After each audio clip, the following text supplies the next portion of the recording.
Asli ini parah banget. Hutang yang dulunya cuma 5 jutaan, tapi disuruh bayar sampai dengan 50 juta. Ini kasus pinjol yang harus saya viralkan dan di sini saya mau bahas buat kalian semuanya.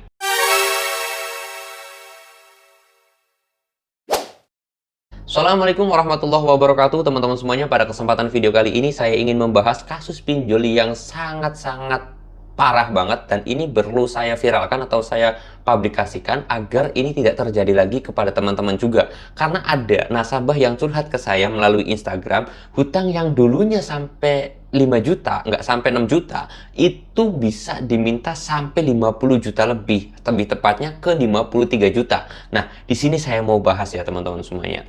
Jadi, seorang nasabah tersebut rangkumannya intinya, inti-inti dari curhatan beliau ini, dan dia itu sendiri minta agar tidak disebutin namanya, dan saya menghargai akan privasi itu, yaitu dia awalnya minjem sekedar untuk kebutuhan saja, yaitu untuk membeli susu anaknya.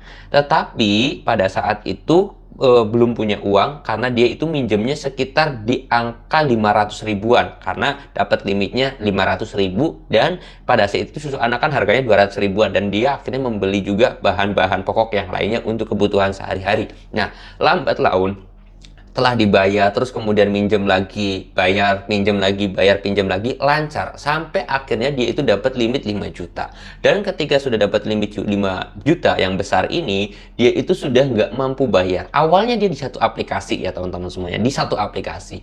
Terus kemudian dia tidak mampu bayar, mencoba untuk melakukan gali lubang tutup lubang. Ini menjadi jurang berbahaya banget. Ketika sudah banyak bunga, sudah banyak denda keterlambatan yang begitu besar dari pinjol, ini sudah sangat parah sebenarnya. Dia mencoba untuk minjem dulu di aplikasi lain, terus kemudian dia akan bayar dengan harapan cicilannya itu lebih kecil agar nanti dia bisa bayar. Tetapi karena cicilannya itu dua, akhirnya justru bukannya tambah kecil tetapi tambah besar. Nah, kasus ini banyak sekali yang terjadi juga sebenarnya ya. Mungkin hanya satu atau dua orang aja yang curhat kepada saya melakukan gali lubang tutup lubang, tetapi kasusnya banyak. Awalnya ya kecil banget, terus kemudian jadi besar. Mereka menganggap bahwasanya saya mengambil pinjaman lagi di aplikasi yang kedua dengan cicilan yang lebih kecil atau lebih ringan agar mampu bayar. Nah, tetapi mereka tidak sadar mereka itu harus mencicil dua aplikasi. Nah, dari sinilah pinjol itu merajalela. Akhirnya kalian itu melakukan pinjam ke satu aplikasi lagi. Terus kemudian ternyata tidak mampu lagi melakukan gali lubang tutup lubang lagi. Sampai berjalan kurang lebih sekitar kalau dihitung sekarang itu sudah 11 bulan. Sudah dia galbay. Nah, ini semuanya akhirnya bengkaklah dia itu sampai ke 9 aplikasi pinjol dengan total 53 juta karena awalnya gali lubang tutup lubang dan memang dia sendiri pernah meminjam untuk kebutuhan lagi juga. Tetapi ini menjadi hal yang paling parah banget karena orang itu menganggap bahwasanya ketika gali lubang tutup lubang itu bisa menyelesaikan masalah. Padahal ketika kita itu gali lubang tutup lubang hanya menyelesaikan masalah beberapa menit aja atau beberapa hari aja. Setelahnya itu kita akan dapat masalah yang lebih besar. Ya, kenapa saya katakan seperti itu? Karena ya ketika kita sudah meminjam dua aplikasi, oke, kita bayar ke aplikasi pertama. Oke, kita tidak kena teror, kita tidak kena ancaman dari DC karena hutang kita sudah dibayarkan. Tetapi setelah jatuh tempo di aplikasi pertama dan aplikasi kedua, kita akan dapat dua teroran lagi dari dua DC lagi, dapat dua ancaman. Kita gali lubang tutup lubang lagi ke pinjol ketiga. Oke, selesai pada saat itu beberapa hari aja. Tapi nanti ketika sudah jatuh tempo, kita bakal kena teroran 3 pinjol atau 3 DC dari aplikasi yang berbeda. Nah, itu semakin banyak dan semakin besar, itulah masalah yang terjadi teman-teman. Dan gak heran kalau saya katakan kalau awalnya hutangnya cuma 5 juta dan ditagih sampai sekarang 50 juta, itu saya sendiri gak heran karena satu, bunga pinjol itu sebenarnya sudah tidak lagi 0,3%, sudah bengkak banget ya teman-teman semuanya, lebih dari itu, udah tidak sesuai SOP atau tidak sesuai dengan surat edaran OJK pertama. Lalu kemudian yang kedua, denda keterlambatan pinjol itu sangat besar sekali teman-teman semuanya.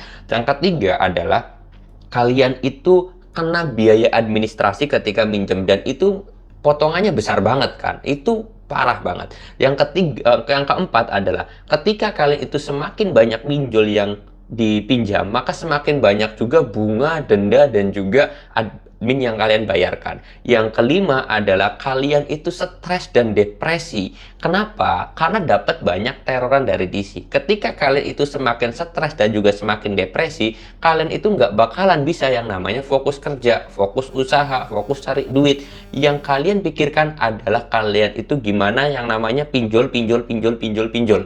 Nah, itu yang kalian pikirkan. Akhirnya, kalian nggak bisa cari duit, utang kalian tetap ada. Bunganya terus naik, denda keterlambatannya terus bertambah, akhirnya hutang kalian itu semakin lunas. Makanya, pinjol itu setan karena ya akan terus bertambah, teman-teman semuanya. Makanya saya harap pinjol itu memang harapan saya itu pinjol itu tidak ada di Indonesia ini. Dihilangkan atau dihapuskan, ditutup aja.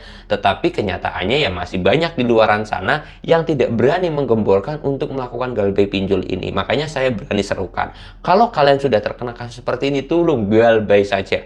Baik berapapun aplikasinya, mau 5 aplikasi, 10 aplikasi, 20 aplikasi, 30 aplikasi, bahkan sampai 90 aplikasi pun kalian galbaikan saja, karena ini menjadi momok besar, teman-teman ya. Permasalahan besar yang harus kita hadapi bersama-sama agar pinjol tersebut segera tutup, teman-teman ya. Agar keuangan mereka ya rusak, perusahaannya rusak, dengan harapan mereka sudah tutup dengan sendirinya. Oke, mudah-mudahan video ini bisa bermanfaat, dan solusi paling utama adalah kalian itu galbay pinjol.